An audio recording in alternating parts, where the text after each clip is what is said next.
पश्चिम बंगाल के चुनावी मौसम से ठीक पहले सियासत का पारा अचानक चढ़ गया है और इसकी वजह एक ऐसा विवाद है जिसकी कल्पना शायद किसी ने नहीं की थी। क्या वाकई एक शब्द ने दिल्ली से कोलकाता तक राजनीति में तूफान ला दिया है? क्या ये महज भाषाई गलती थी या बंगाल की संस्कृति अस्मिता के साथ खिलवाड़? और इस विवाद से आखिर चुनावी फायदा किसे मिलेगा, चलिए समझते हैं पूरा मामला। नमस्कार, आगाज टाइम्स देख रहे हैं आप, मैं हूं आपके साथ पलक शर्मा। कभी कभी एक शब्द, हाँ सिर्फ एक शब्द पूरे राजनीतिक माहौल में ऐसा धमाका कर देता है कि चुनाव तक उसकी गूंज सुनाई देती रहती है। बंगाल की राजनीति में भी यही हुआ है जब पीएम नरेंद्र मोदी ने लोकसभा में बंकिम चंद्र चट्टोपाध्याय को बंकिम दा कह दिया। सुनने में मामूली लगता है, लेकिन बंगाल में इसे गलती नहीं बल्कि सांस्कृतिक सम्मान माना गया है। जी हाँ, और मुख्यमंत्री ममता बनर्जी ने इसे हाथों हाथ उठाकर चुनाव से पहले एक बड़ा हथियार बना लिया है।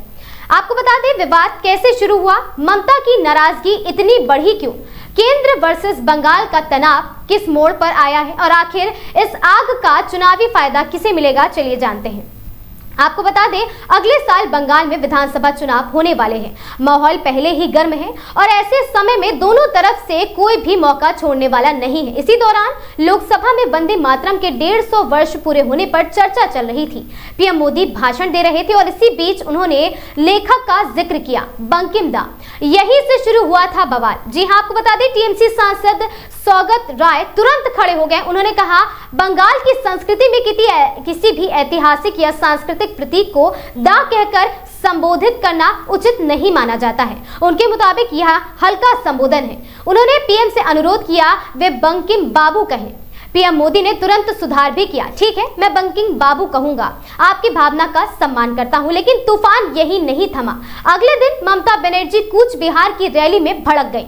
उन्होंने कहा प्रधानमंत्री का जन्म भी नहीं हुआ था जब देश आजाद हुआ था।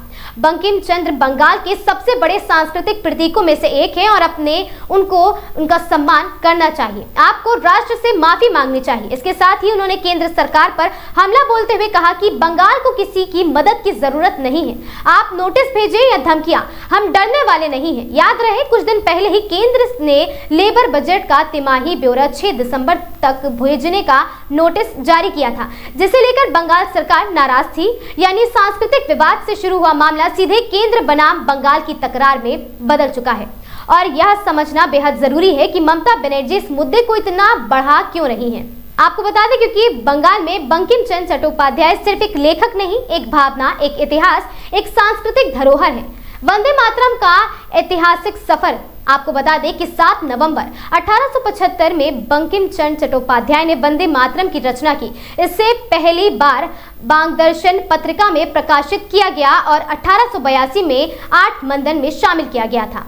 रविंद्रनाथ टैगोर ने इसे संगीतबद्ध किया, जिसके बाद यह गीत भारत के घर घर में गूंजने लगा और उसके बाद 1896 के कलकत्ता कांग्रेस अधिवेशन में यह पहली बार सार्वजनिक रूप से गाया गया था।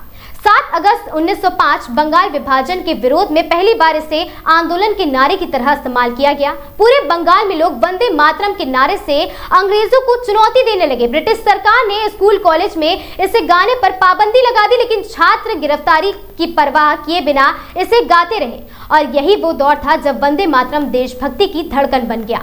विदेशों में भी गूंजा भारत का यही गीत। आपको बता दें 1907 में भिकाजी कामा ने विदेश में फहराए तिरंगे पर वंदे मातरम लिखा था और मदन लाल धींगरा ने फांसी से पहले अंतिम बार यही शब्द बोले थे, वंदे मातरम। दक्षिण अफ्रीका में गोपाल कृष्ण गोखले का स्वागत भी इसी गीत से किया गया था और 1950 में संविधान सभा ने इसे राष्ट्रीय गीत घोषित किया। डॉक्टर राजेंद्र प्रसाद ने कहा वंदे मातरम को राष्ट्र में जन गण मन जितना ही सम्मान मिलेगा और यहीं से वंदे मातरम भारतीय एकता, साहस और राष्ट्रभाव का प्रतीक बन गया था।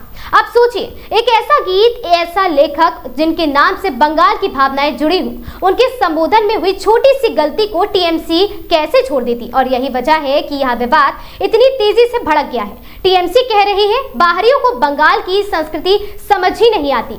बीजेपी कह रही है मुद्दे को बेवजह हवा दी जा रही है, जबकि पीएम ने तुरंत सुधार कर दिया था। लेकिन टीएमसी के लिए ये मुद्दा भावना है और बंगाल की राजनीति में भावना से बड़ा हथियार कोई नहीं होता है।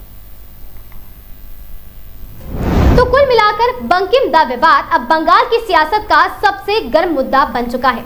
ममता बनर्जी इसे सांस्कृतिक असम्मान बता रही है, जबकि बीजेपी इसे बेवजह का बवाल।